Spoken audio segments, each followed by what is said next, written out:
So we can start the recording. Okay.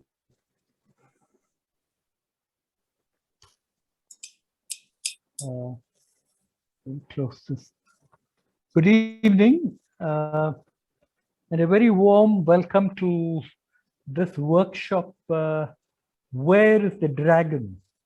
And this is a workshop on courage and resilience in these turbulent times. We have two incredibly talented people here, and let me begin with Supriya. Supriya Rakesh is a researcher, a facilitator, author, and an educator. Supriya actually holds an MA from TIS and a PhD from the IIM Bangalore, right? Yes. Yes, and she's actually on. She's a visiting faculty with the Tata Institute of Social Sciences on something like what art and organization development. Well, Supriya is also trained in counseling, in theater. Wow. And a lot of her research, I mean, she's a researcher and a researcher on identity, gender, careers through life narratives, etc. And apart from this, Supriya is also a storyteller. She's been writing since she was 5 years old. Amazing. And I believe she has written short stories and poems and published in the literacy magazines and journals. So most of her work relates to, promoting reflection. And that's Supriya Rakesh for you. I have an equally interesting, the other person is Jayati Doshi. Jayati holds a master's in, from the Harvard University School of Education. She's a story weaver and a framework designer who actually designs and promotes participatory spaces. I used to know this as just promoting participatory development and research, but I've learned a new name from you, Jyoti, on this. Promoting weaving participative spaces. Wow. And she is also a storyteller. She's a consultant, and she is a co-founder of sense-making labs and in the board of Haya. Amazing. So what brings them together is this, I suppose, the interest in storytelling. And what I find extremely interesting about both of them is the fact that both are pushing boundaries of their work. To me, it's about redefining what is academic work all about, or what's consulting all about. Bravo. So before I hand this over to you, I want to request all of you to mute your, from your side so that this can go seamlessly. Over to you, Supriya and Jayati, and thank you for being here. Thank you so much, Ishwar, for the very kind, very generous introduction. So let's begin. So I would like to welcome you all to this workshop, Where is the Dragon? As we go forward, we will find out exactly who is this dragon, where is the dragon, and how do we encounter the dragon. To begin with, I actually wanted to ask you, so when you hear about, say, the word courage, what is something that comes to your mind? What is an image, a character, a story? You could just share in chat, what is your personal definition of courage? Because all of us have our own definitions, based on the stories we've heard, the movies we have watched, the role models we grew up with, we all have different versions of what courage means to us. So if some of you could share this, that would be great for us to start off. Looking forward in spite of fear of hurdle. Taking a risk to stand up for what I believe in. Stand up and be silent. There's a fairy tale reference. Courage is Gerda in the Snow Queen fairy tale. Going beyond boundaries, facing your fears. Excellent, interesting. Yes. So in this workshop, we actually allow for these various definitions and these various meanings to coexist. A flower bud blooming, right? Yes. So, so while for some the image may be like courage is a lone warrior fighting a battle with weapons and emerging victorious. For others, it could just be someone paving their own path, or maybe a silent fortitude which withstands, like, a rock which withstands many seasons, bad weather, and is still standing strong.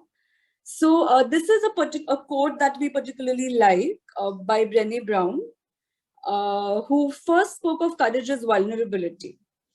So she speaks about how looking into the darkness or looking into the shadow, looking at our fears actually helps us discover our light or the strength within.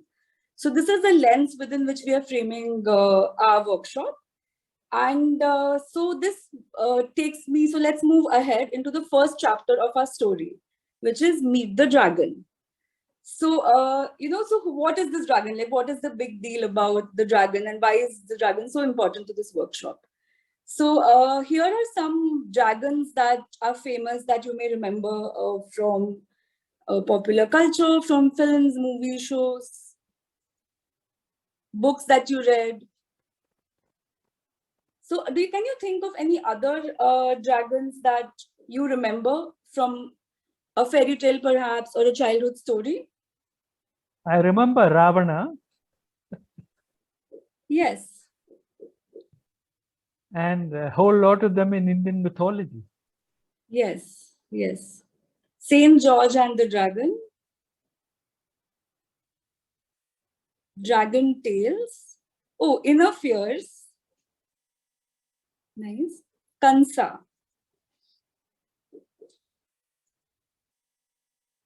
How to Tame the Dragon.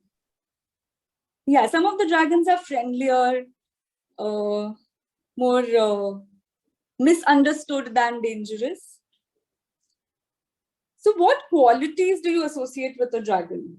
Like, what are some of the physical characteristics or some of the powers that you associate with a dragon?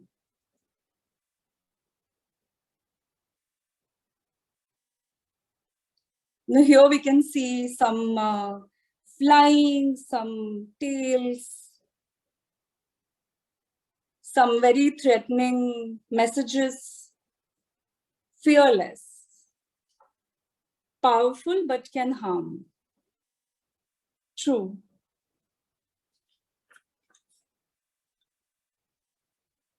Red eyes, fire shooting. Always be tamed with love. So what do you think the dragon actually stands for? Like, what type of settings are they found in, and what do they stand for in these types of settings and stories?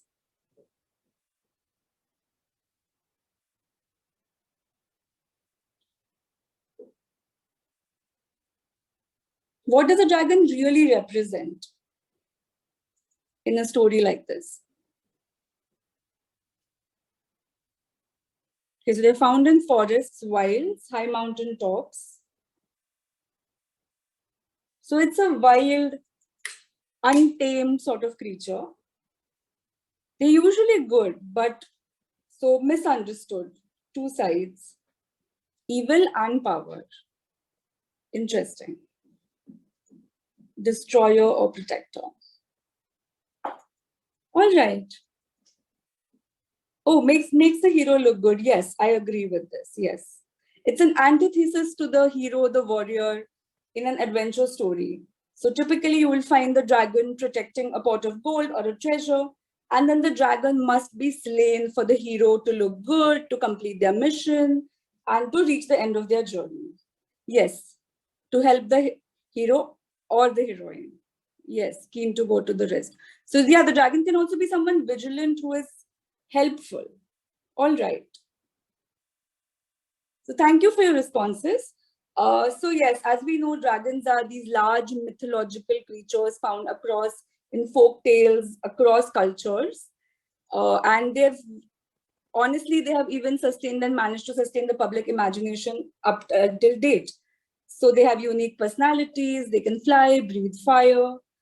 So, but typically we find them in an adventure story setting, representing chaos, danger, strength, but also sometimes what they actually stand for are inner voices of fear and doubt that the hero or the heroine carries.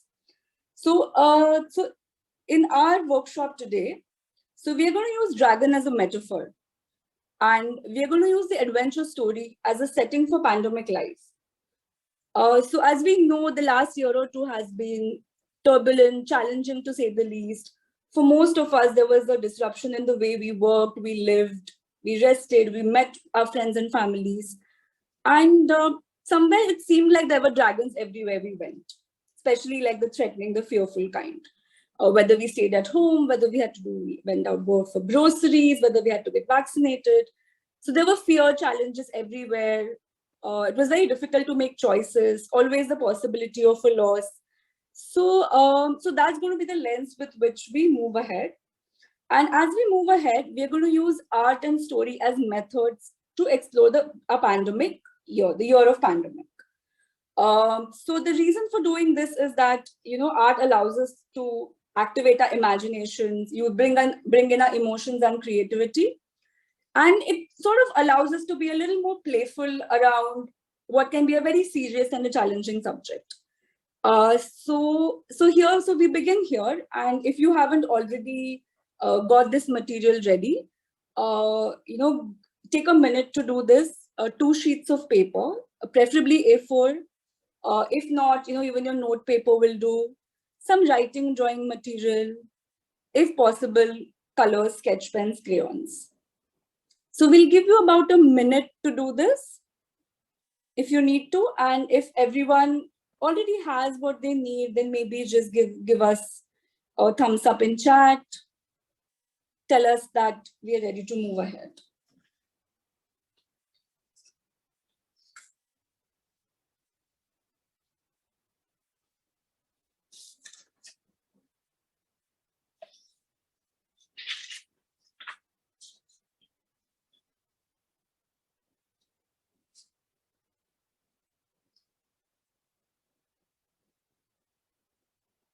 So we'll just wait for everyone to say they're ready.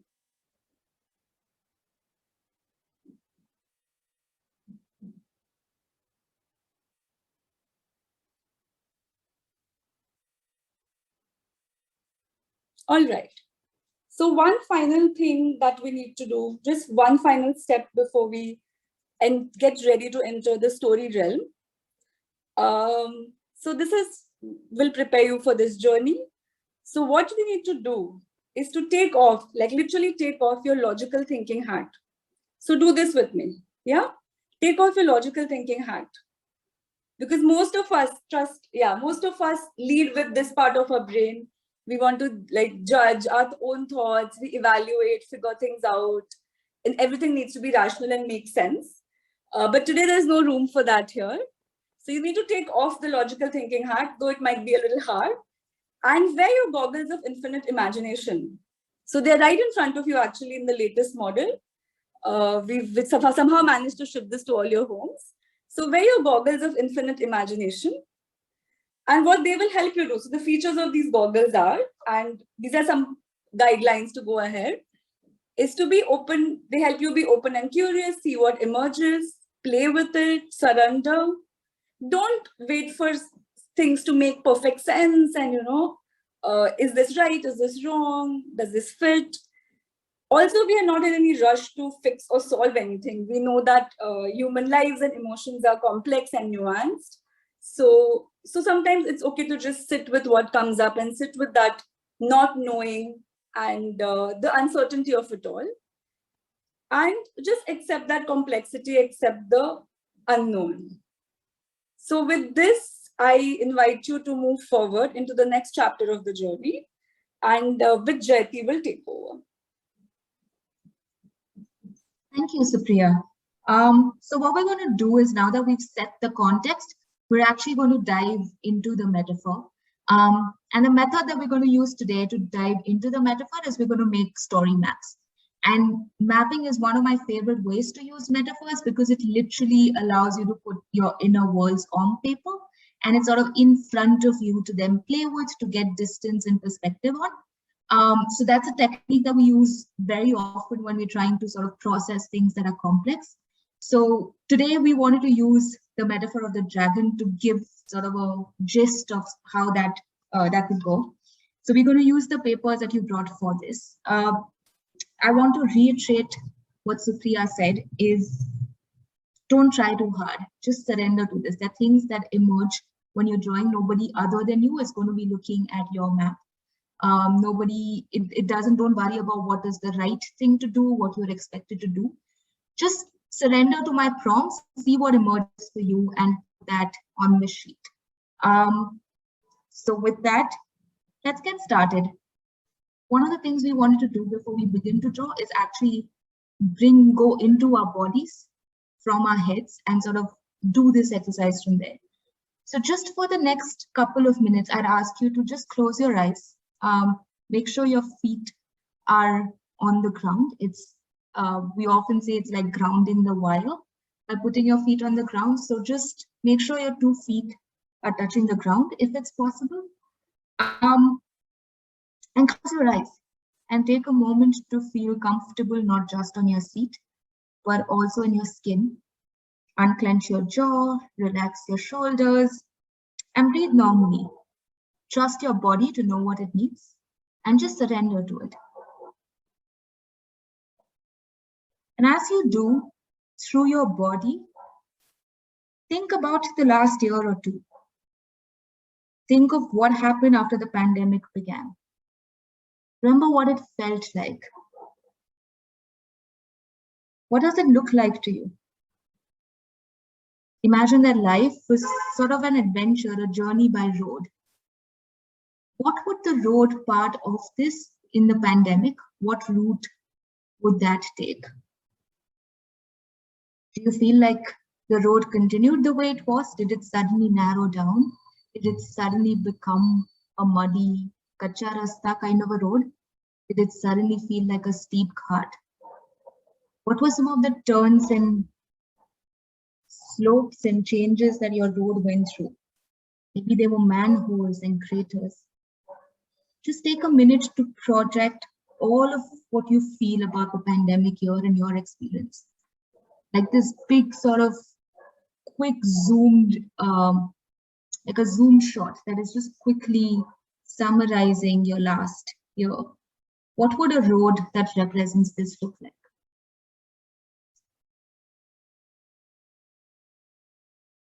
It doesn't have to make perfect sense yet. Just see what emerges for you.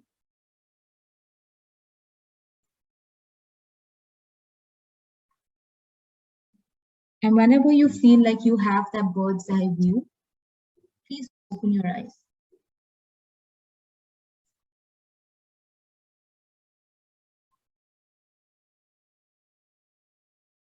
And when you do, I want you to map out this road, these last sort of 18 months or so of the pandemic, on the paper, on just one sheet of paper.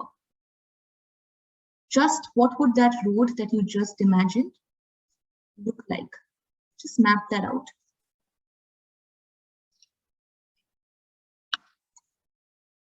Start by mapping out the shape broadly as you imagine it. And then begin to add details. What were some of the phases that you think this had? If you feel like it, you can add a little title beside these phases. Think of what your high points were, points that sort of were positive or hope-giving, even amidst everything that was happening. Mark them on this little path that we've just drawn. Think of your low points, the moments that stand as negative or upsetting experiences, moments of loss, of despair, hopelessness.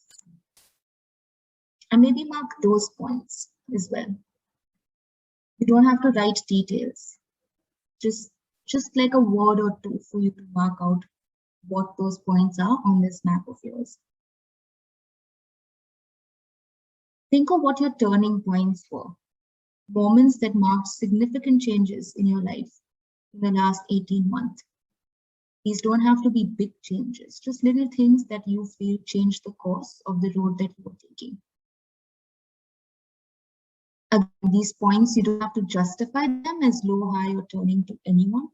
So you can add these details as you like.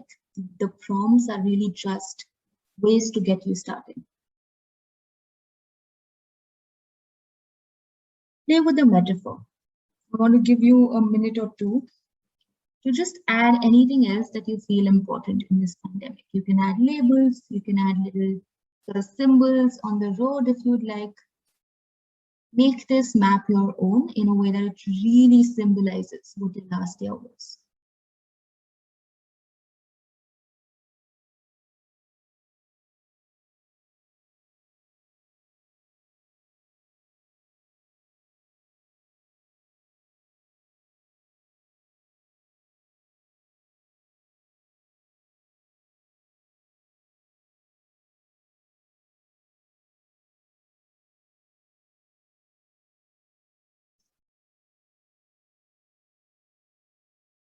Are we all mostly done with this map?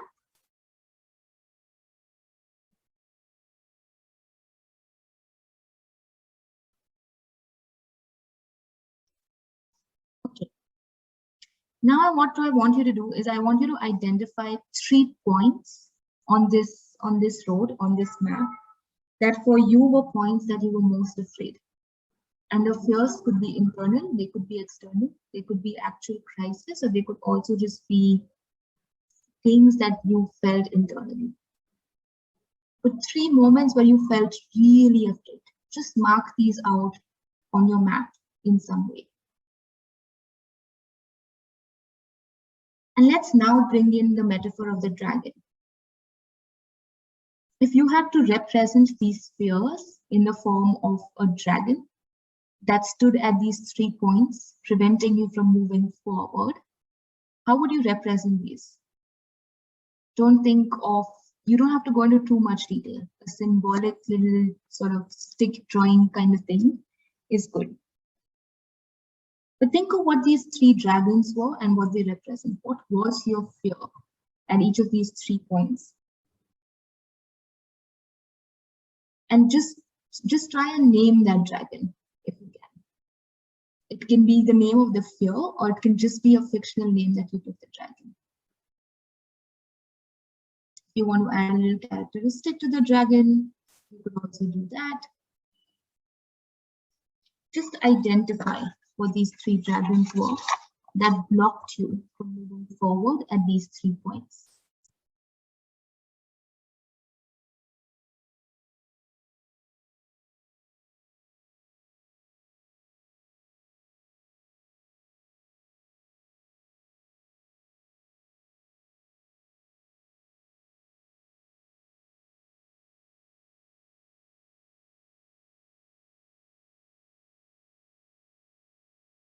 Think of also if what the fierceness of this dragon is, right? Some of these dragons could be fierce, but not all dragons are.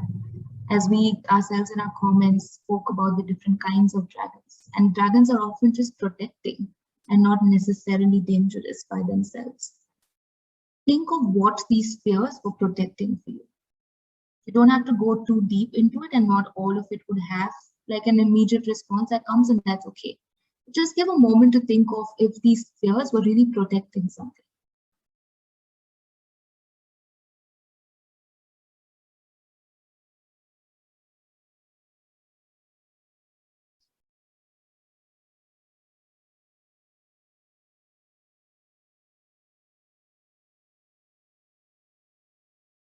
And now I want us to turn attention towards ourselves as sort of the protagonists in this story. And I want us to remember the fact that despite these dragons blocking the road at these 3 points, we did move forward. And let's take a few minutes to think of what strategies we used against the dragons at each of these points.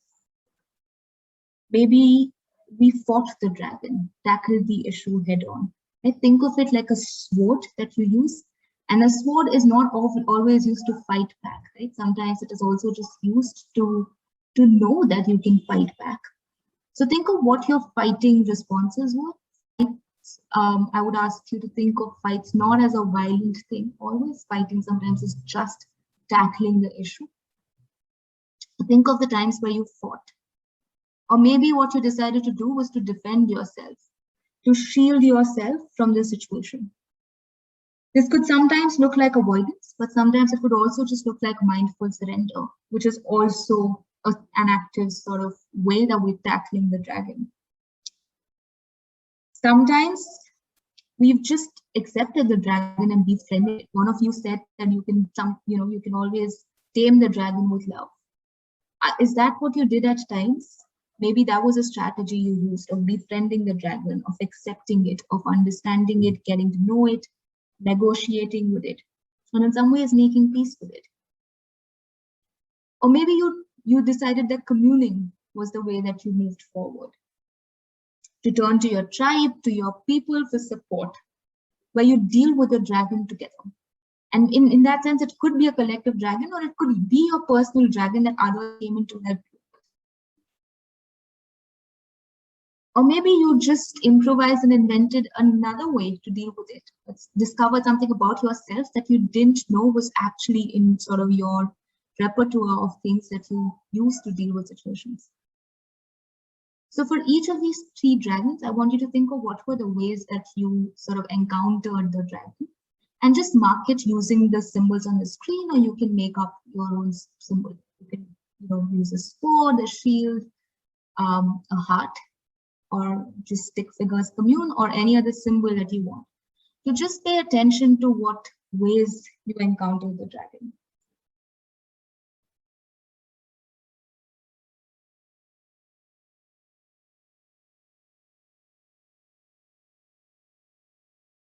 Maybe take a moment to also think of what these responses taught you about yourself.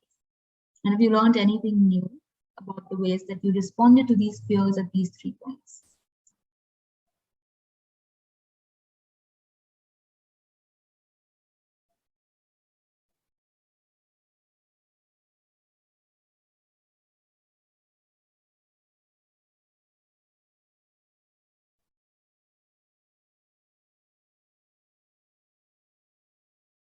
And whenever you're done, I want you to step back and just see what this map now represents for you, right? We drew the pandemic and the 18 months.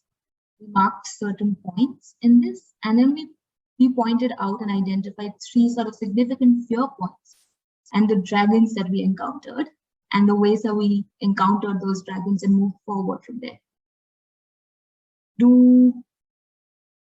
Do any of you want to share some of the stuff that came up for you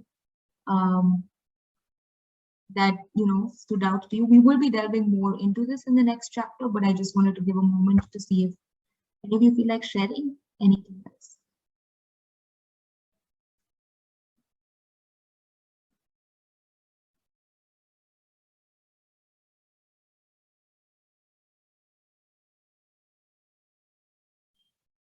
I can stop the screen share so I can actually see all of you. Any of you want to share like an aha?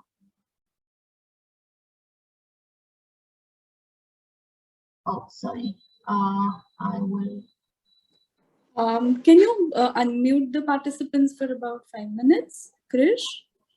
Or you can do it. Done. Yeah. Thank you. Yeah. Yeah, for me, the dominant image of how I coped with the pandemic was of a fort. And the road was sort of going in and out and inside the fort. And the fort itself looked like a dragon with eyes and nose and so forth. But towards the end, it came to be like a fort that was smiling. So it was like a fort that had managed to cope with the challenges which I had, which were first denial, then surrender, then defense.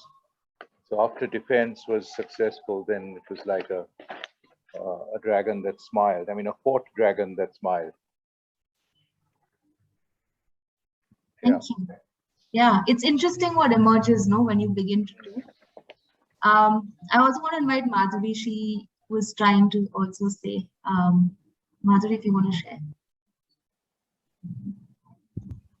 Yeah, hi. So basically, yeah, so this is what my dragons look like.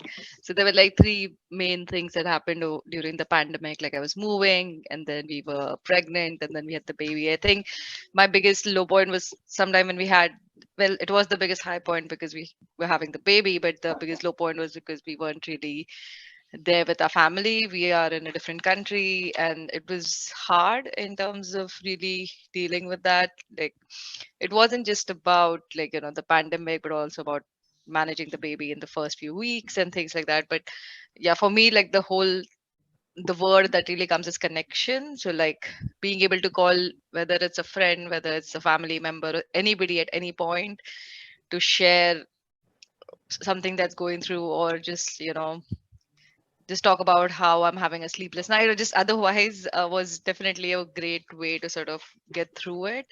So I think overall that's sort of been the theme of facing my fear during the pandemic is connection. So whether it's a phone call, or whether it's just texting someone, and that's really helped power through a lot of these things. Yeah. It's interesting that you started the story with speaking about how you were away from your family and ended sort of your theme with connection. And I think these aspects of like paradoxes that the pandemic brought were really interesting. Also, congratulations. Thank you. I think Lakshmi had also raised her hand. Yeah. You need to unmute yourself.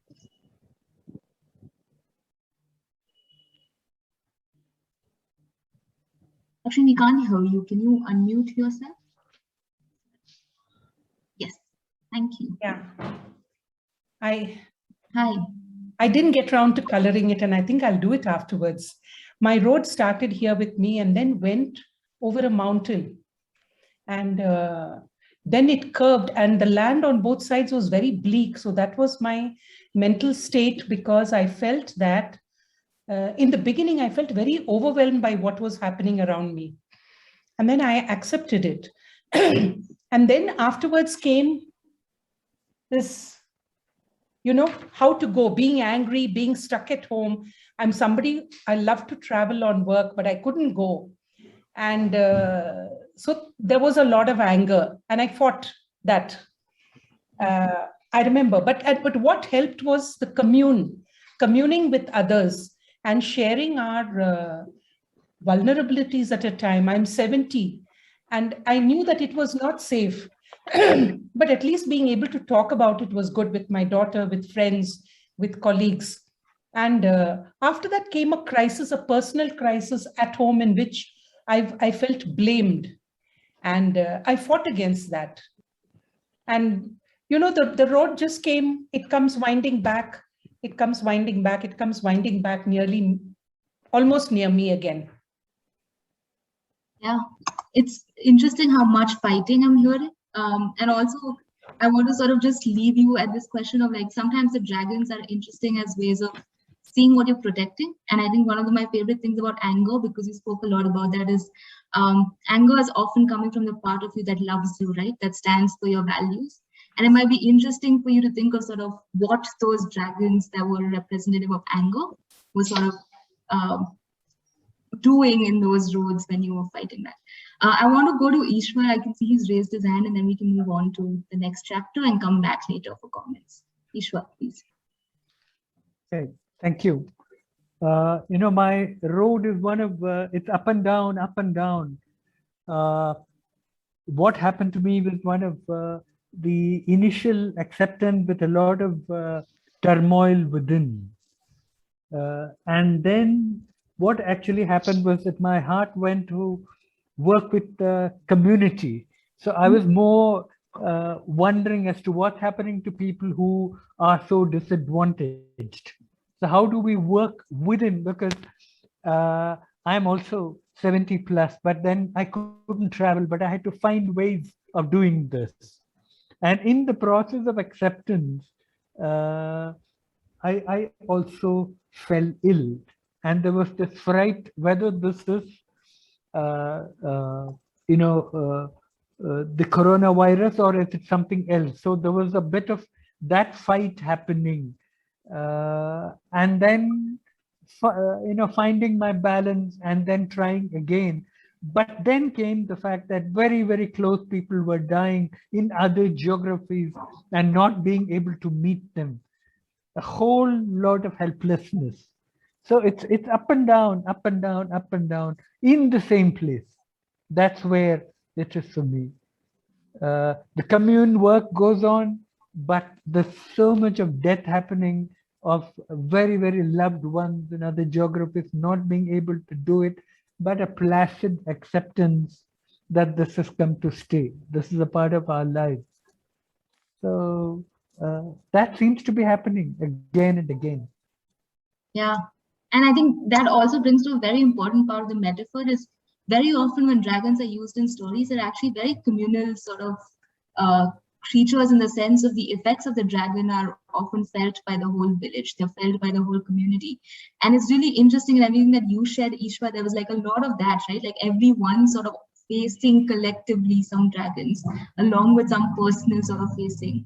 And there's so much of this connection and community that has come up in all of what was shared, right? And I think that's one thing about not just the pandemic, but I think these kind of situations and turbulent times that bring up. And that's one of the reasons why the dragon as a metaphor is interesting, is it's both individual and collective, right? It's not blocking just your part as a village with fighting that. And I think that's a great point for me to invite Supriya to lead us to the next chapter about actually sort of dealing and encountering the dragon. Thank you all for your responses. Supriya, over to you. Hi, do you want to share the slides for me? Thank you. So finally we come to the last and final chapter, which is the hero or the heroine arrives. We went through this whole journey of reliving sort of our pandemic fears, our worst moments, the feelings associated with those moments.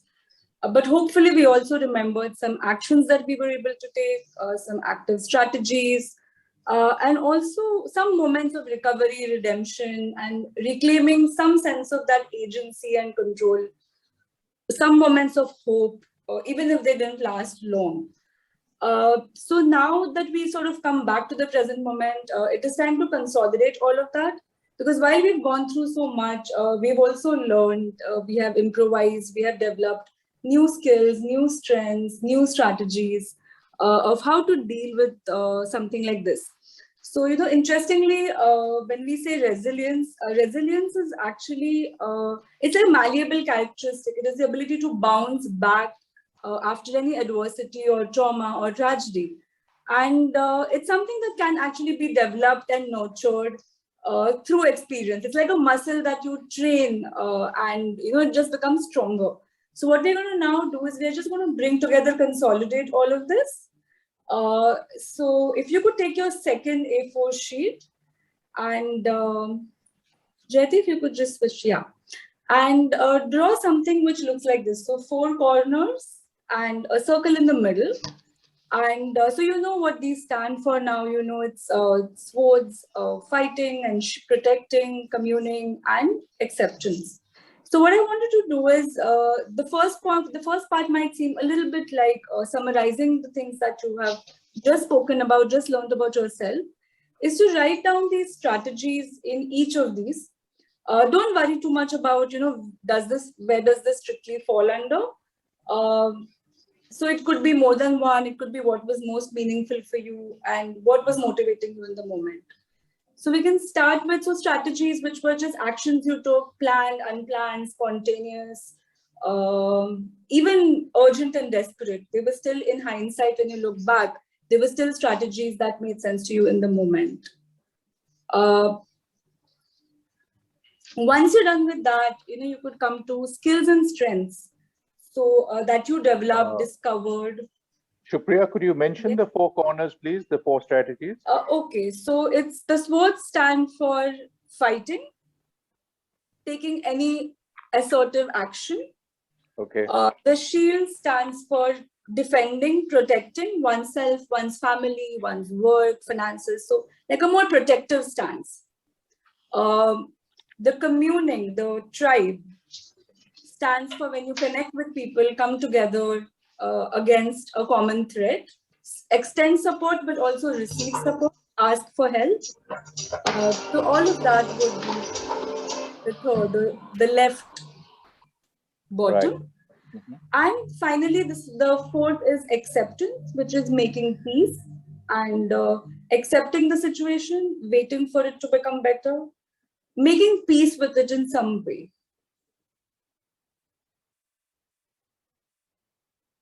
So yes, so apart from strategies, you would discover some skills, some strengths, and this could be as mundane as learning how to set up your first Zoom meeting or conducting a training program on Zoom.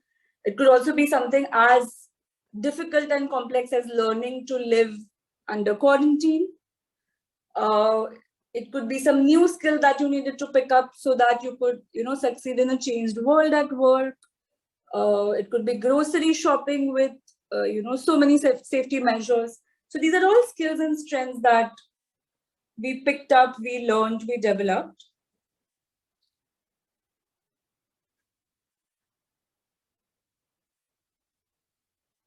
So then there were also the various rituals and practices that we had to start to make sense of our day-to-day and how our world and our daily lives had changed. So, make some room to think about that, write about that. Maybe you started meditating more.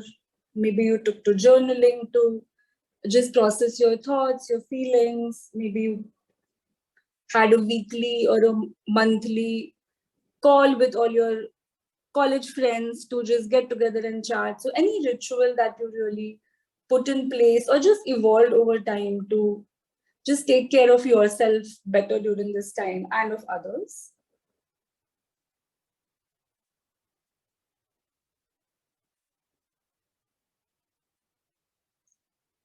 Could also be a safety ritual of what you do as soon as you get back home from having been outside in a public place. So everything that you actively did to encounter these dragons.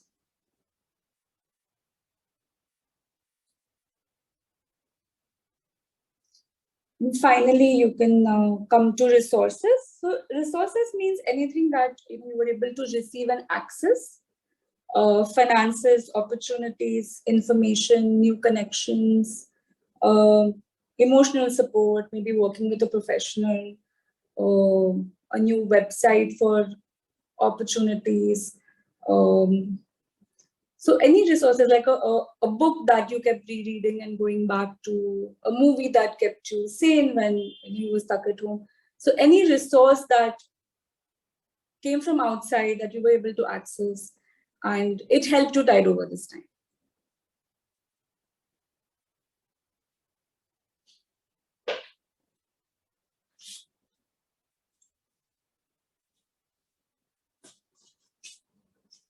You will notice that actually the various items here complement and sort of complete each other. Very often we just think of courage as maybe it was only if you're fighting, it's courage. But if the threat is so large, then it does not make sense to always be in fight mode, because then you end up burnt out and exhausted. Sometimes it's just sensible to take a back seat and ask for help, ask for support, take care of ourselves. So hopefully in making this, you are able to appreciate the various types of courage that you were able to display and develop during this time.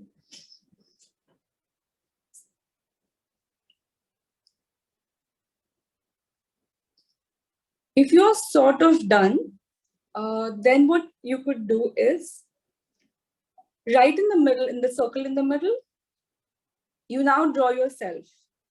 So this is like your most powerful, strongest, most heroic avatar, surrounded by this personal toolkit or repository of powers that you have developed and exercised in this extremely difficult time. So you can, draw a little stick figure. You can symbolize yourself with a natural element. Just feel free to use your imagination and what comes naturally to you.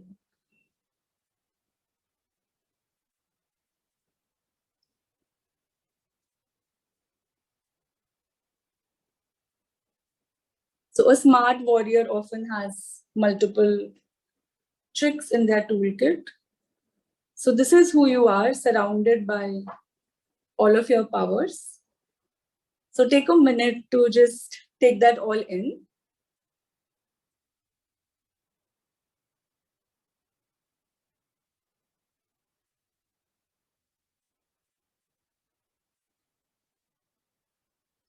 And once you feel like this picture is complete, you can give it a title, like the title of your adventure story.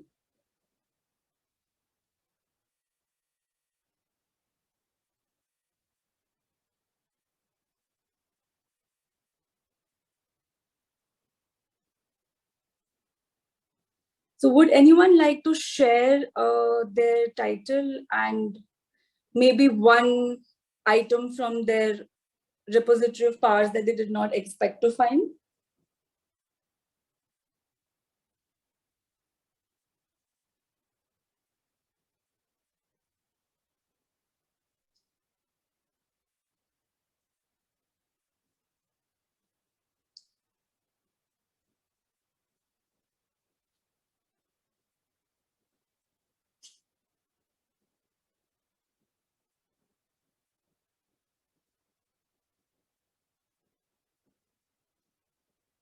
Yeah, Jayati, you could stop sharing the screen so that we can take in the responses. Thank you.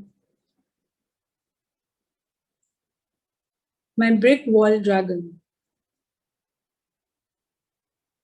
You could also we could also unmute and share in more detail if any of you would like to do that.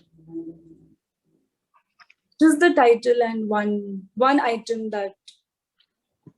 Could you unmute them, Krish? They can now. They can now? Okay. Thank you. I would like to share something. For me, I was moving very fast on my road. There were many small brick walls, like rest, health, family.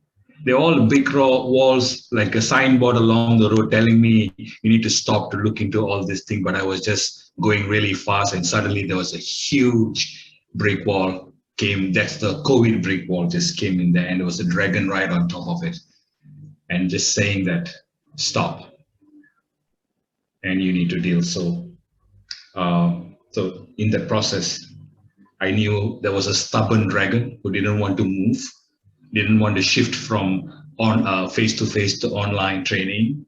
There was another stubborn dragon that didn't want to exercise. He just wanted to just stay low because I was so used to it.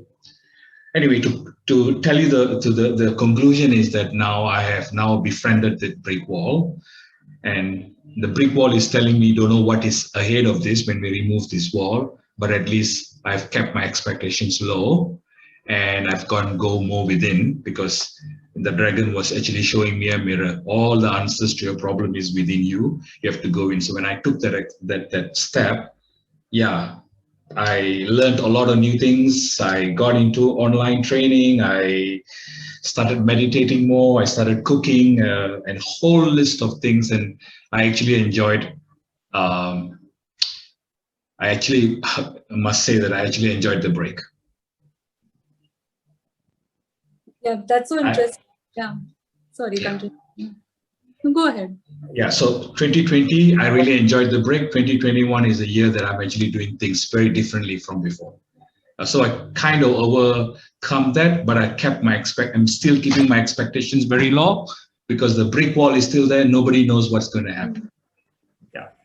Yeah. Thank you. Yeah. So Yeah. most of the times, like we discover that the dragons are largely within, and Yeah. sometimes they just need to be befriended. Would anyone else like to share? May I? Yes. I gave it a desi name. You know, it's called Eder Nichel, which is all about swimming against the current. So the dragon was Eder something that Nichel. was sort of, yes. That's Tamil, no? Yes. So it was all shock, and shock. And then today I've learned to sort of, enjoy the shock because I find it musical. I've learned I continue to swim through my yoga meditation. So this is actually what's happening. So it's something, it's shocking, but I'm willing to live with that. A quarantined life. And you've adapted to it and you've made it your own, and you've found music Yeah. and dance in that. Yeah, meditation, Indian thought. There are many things which come into way. So it's most of the time it's so swimming, that shock and swimming and yoga sutra. So there's something that is reminding me that don't fuck your life. Thank You. you for sharing. Yeah, just like how just sort of going off what Ishwar said in terms of being able to make the most of what you have and what you can. Like, I think the center thing is like so the title is like the Chronicles of Super Mama. So like we've like lots of these stories with like yeah. So I'll always have the baby with me because that's something that you realize on your babies. Initially, there's this, you don't have an alternative but have them with you all the time. So initially it was hard. We were just figuring stuff out. Then I was like, okay, our goal is to do one thing new every day. So whether it is together or whether it is, whether you do it with your father or otherwise. But yeah, so whether it was a mommy baby workshop that we did online because people were not meeting in person, or just going out for a walk in the garden. But there was still like things like people wanting to meet but being very protective of that, no, we will not until at least certain time passes, and all of those things. So it was yeah, so I think that's what my whole pandemic story comes down to, was these chronicles of me and my daughter. So Just say something, Madhuri. I'm sure every one of us go through different challenges, but when you say that you had a baby, I cannot imagine how challenging that could have been during the pandemic, because I have 3 daughters and I know on normal times the kind of challenges we'd go through, but during the pandemic, that must have been really, really challenging. I'm sure, I hope you. Yeah, sorry, go ahead. I hope you are in a better place today. Yes, absolutely. Yeah, she's sort of the bright spot, and yeah, thankfully everything was good. Like health, if health is fine, I think everything else falls in place. Right. And yeah. Okay, so Chronicles of Super Mama for Madhuri. Thank you for sharing. Lakshmi, you wanted to say something? You shared a very interesting title in chat. Titled, and I put it in the chat. I said, "My dragon takes a break." Yes. Because it's like my dragon on a hamster wheel. And actually this turned out to be, it's like a blessing in disguise. Though I used to be very disturbed by the news that I would see and compulsively watch, and because it did concern me what was happening. But it allowed me to rest and think, reflect, meditate, read something in Buddhism. read travel books because I couldn't travel. Yeah. That's very interesting. Like I think several of you said that like at least initially for some time it actually felt like a welcome break and have the time and space to do the things that you otherwise wouldn't do, and a turn to like quietening the mind and more spiritual. Very well put, yes. Yes. And Lakshmi, I thought you also were continuing your research work and all those things around. Yes, And when yes. I was I there, put all that in the quadrants that I continue to do a lot of work, including assignments online. And I find I'm having to be creative in order to communicate with people who are far away, you know. So use pictures, symbols, stories when interviewing somebody. That's been interesting. To improvise a lot more. Yes. Yes. Yes. Rama, did you want to share something? So I have given a title to my picture as Blooming from the Remains. So I would like to show it to you. Is it visible? Maybe you need to cover the entire like screen with it. Yeah, a little bit. We got like a little glance of the flower.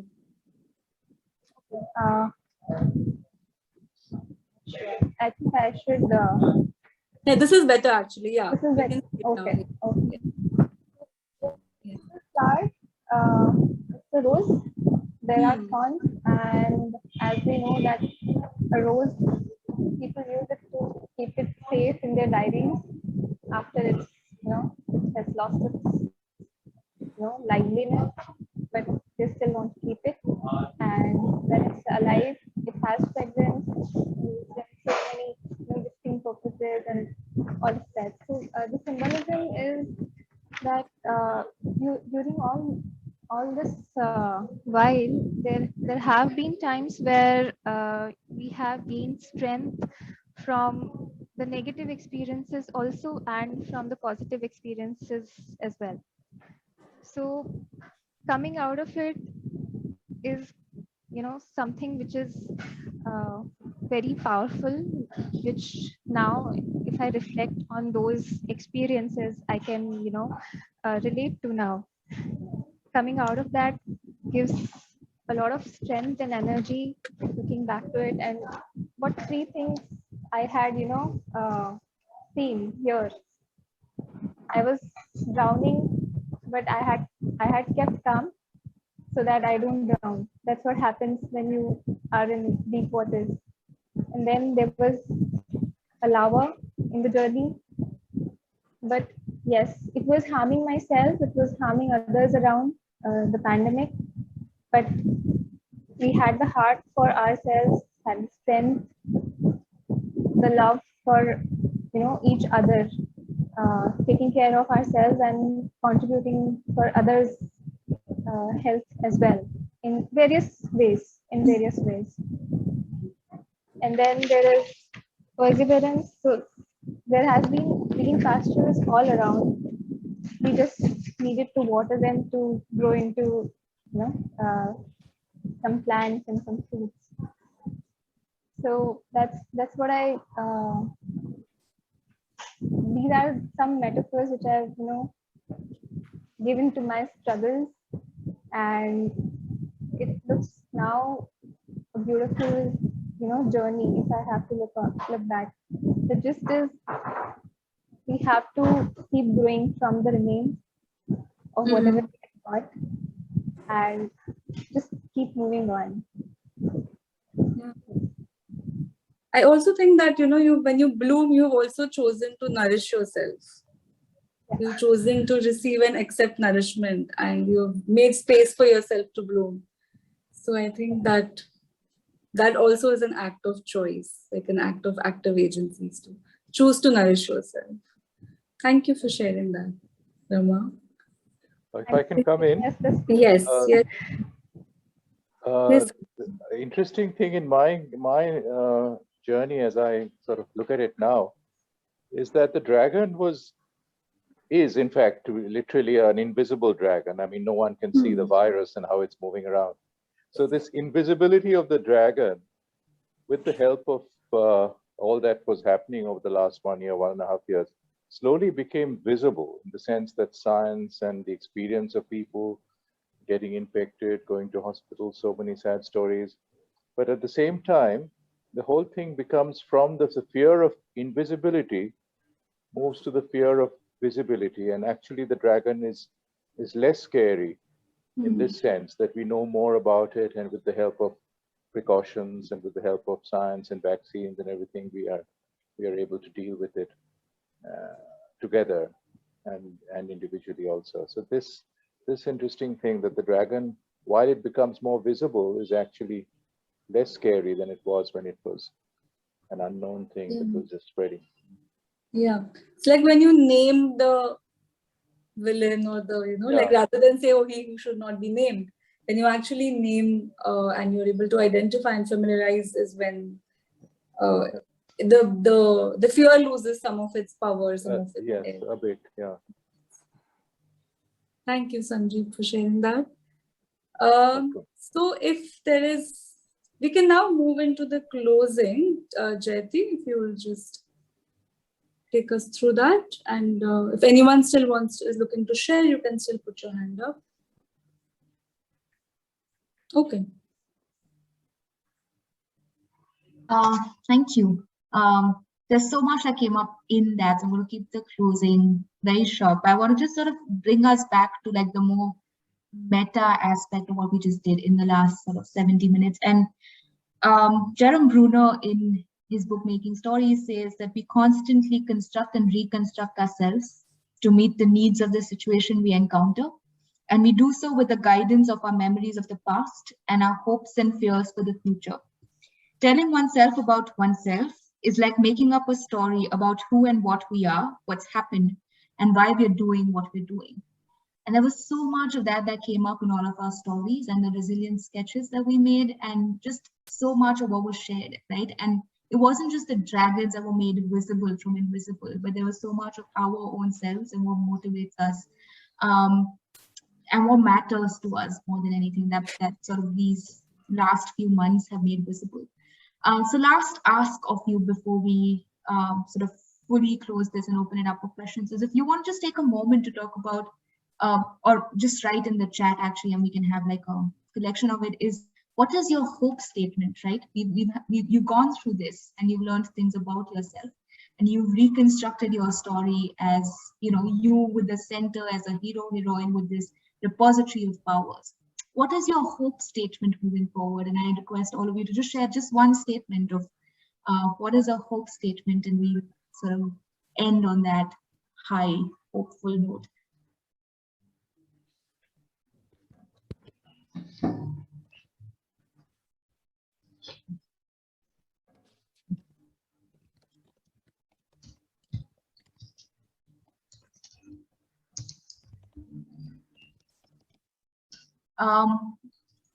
We want to do two things. One is I will pass it on to Ishwar to close this, but before that, can we request for a group picture with all of you, if you're comfortable turning on your video, maybe sharing your map.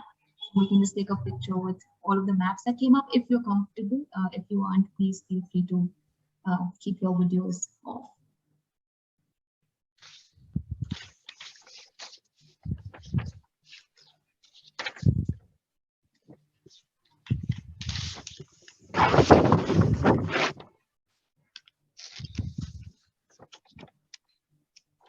Which one? The road map or?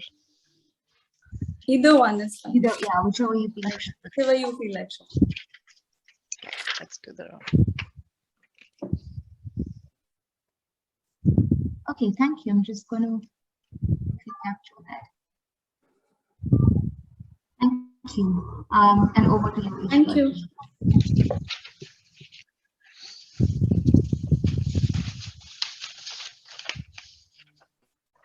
Okay. Supriya and Jayati, it's been awfully interesting and personally very rewarding for being here to reflect on what's happened in the last 2 years.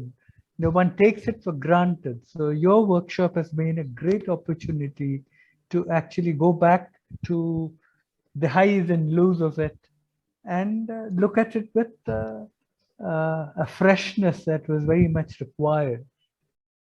So a mere thank you wouldn't be enough. So, but very well done. Very honestly, sort of each story here is something very heartwarming, and that's what I'm going to carry. I forgot to mention that one of you is a good punster, right? So it was good that we had these 2 female elves doing this workshop exceptionally well. Thank you, and thank you Clap for them. Thank you. Yes, thank you for sharing so honestly, so courageously, and bringing your whole selves into this space and making it what it emerged to be. Thank you so much. Thank you. Yeah. Yeah. Yeah. All the very best to both of you. Lovely, very lovely to have had. And there's so much to, I think Sam has so much to learn on art and it's storytelling, weaving together all this in our work that we are doing.